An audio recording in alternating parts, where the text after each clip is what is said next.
اللہ ہمیں ہر گناہ سے بچائے، اللہ ہمیں شرک سے بھی بچائے، اللہ ہمیں قتل سے بھی بچائے۔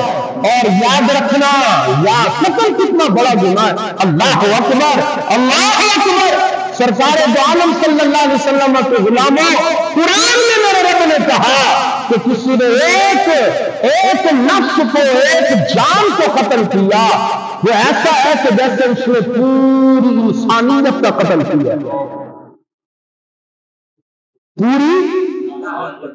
اللہ ہمیں ہر گناہ سے بچائے، کہیے آمین۔ اور اللہ ہمیں اسلام پر قائم رکھے، اللہ ہمارے اسلام کی، اسلامی شعائر کی، مساجد و مدارس کی حفاظت فرمائے، اللہ ہمارے اس پیارے وطن کی حفاظت فرمائے، اللہ ہمارے اس پیارے وطن کو اسی طرح بلکہ اس سے بھی بہتر چمکتا دھمکتا رکھے، اللہ کا قیامت اس ملک کو شاد و آباد رکھے، کہ آمین، باواز بلند کہ آمین۔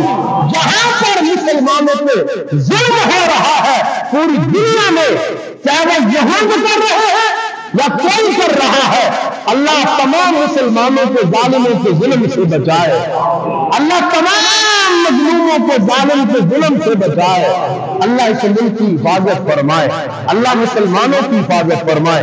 وما توفیقی الا باللہ۔